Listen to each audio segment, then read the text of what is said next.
Queria, de primeira mão, agradecer muito a concessão, sem aviso prévio, da palavra. É que eu soube agora, quase às 19 horas, 5 para as 19, que iam fazer a leitura do projeto de lei, aquele que a gente se empenhou e fez uma audiência pública da questão da família acolhedora.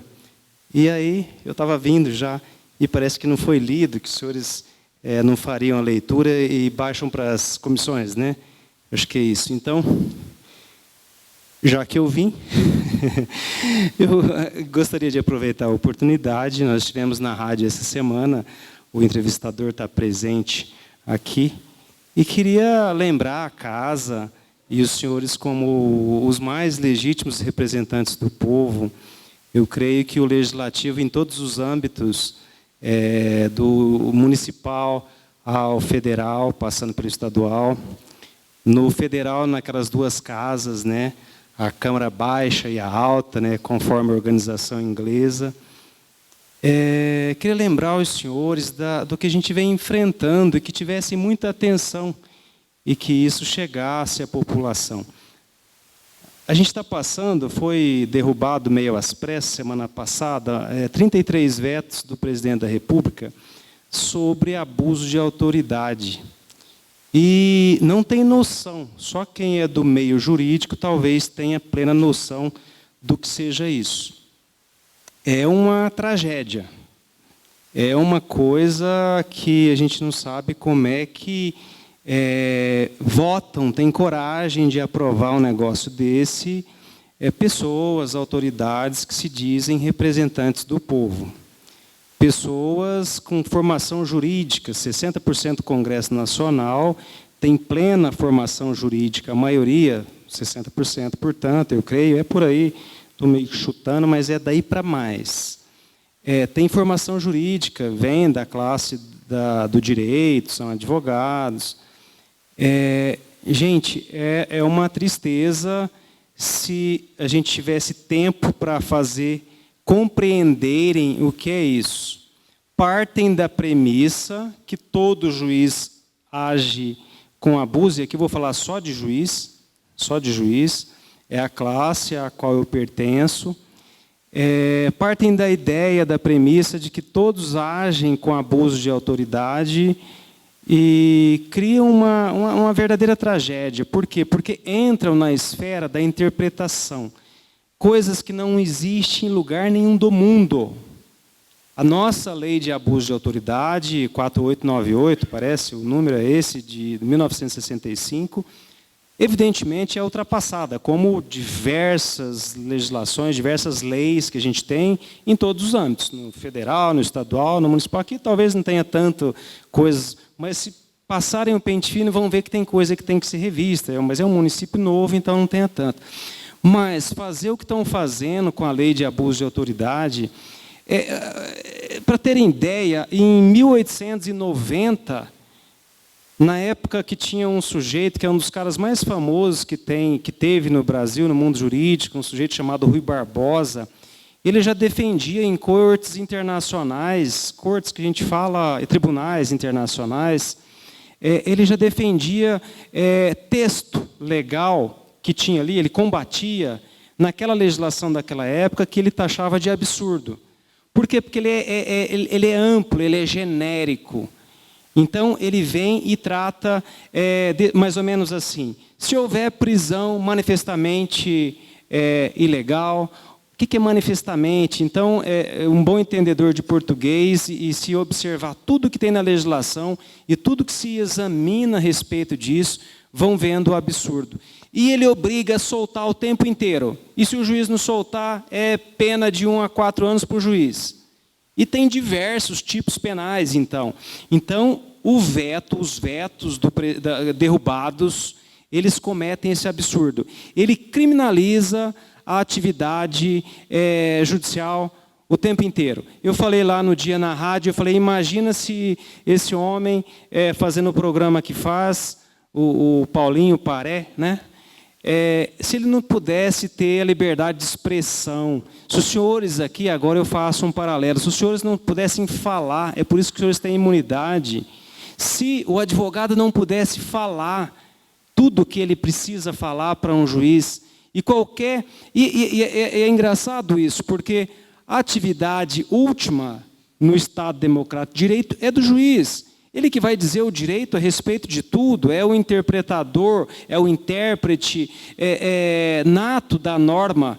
Todos podem interpretar e devem interpretar uma norma, uma lei. Mas quem vai falar se a lei é válida, se ela está conforme a Constituição, sempre no mundo inteiro, no mundo democrático, é um juiz. E a partir do momento que você diz que o juiz, conforme o jeito que ele interpretar, é crime, o que podem imaginar onde é que nós vamos parar com isso?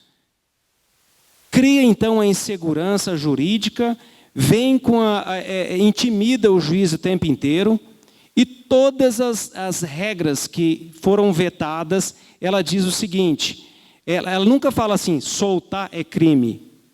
Ela fala se prender é crime, se não soltar é crime.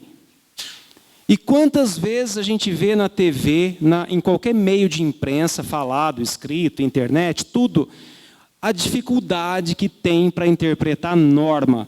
Todas as vezes que eu tenho contato com os senhores, com qualquer político, qualquer legislador, eu falo que o que você tem que buscar é a perfeição da linguagem na hora de legislar.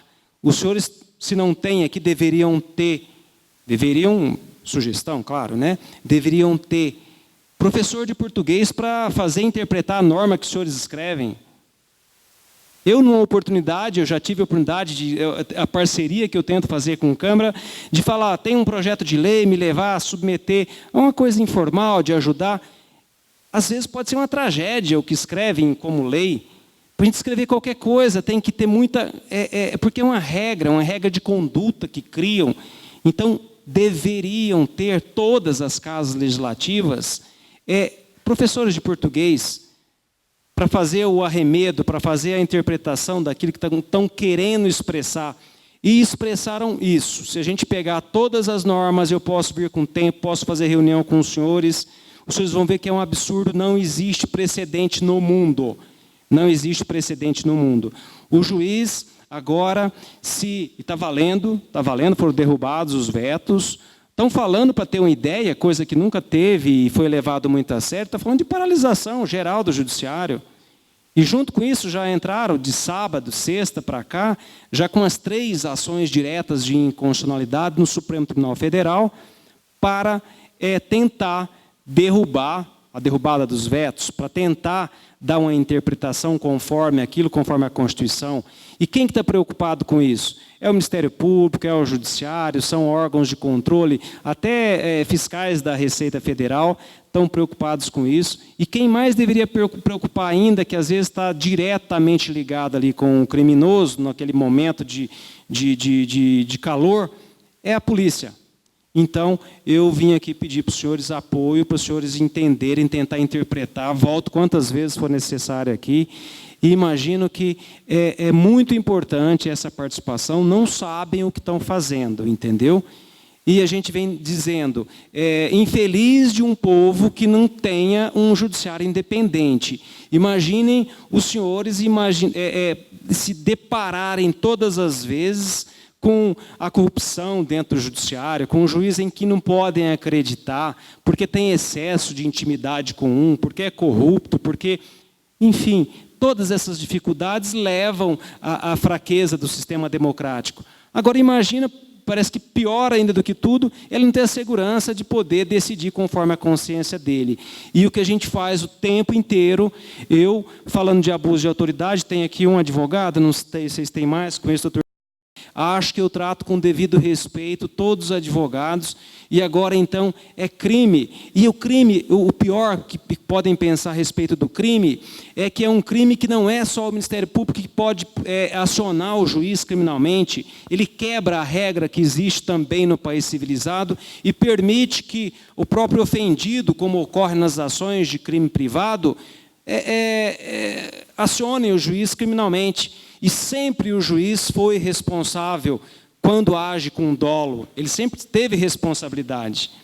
Estão me avisando aqui dos 5 minutos, eu agradeço, já devo ter passado os 5 minutos. Ah, falta 5? Perdão. Então, o juiz sempre teve já a responsabilidade civil e criminal. Vira e mexe. Aqui em Chapadão do Sul teve um caso específico, aqui teve isso, aqui teve um juiz demitido, quem é mais antigo na cidade sabe disso, entendeu? Em Mato Grosso do Sul, desde que eu entrei na magistratura, teve outro juiz, em Cacilândia teve um que veio com um problema de Aquidauana, foi demitido, demorou o de lá, por exemplo, porque já era vitalício, porque tinha que esperar o tal do trânsito em julgado, que deve valer para todo mundo, tá certo? Mas ele sempre já teve responsabilidade legal a respeito das atividades dele.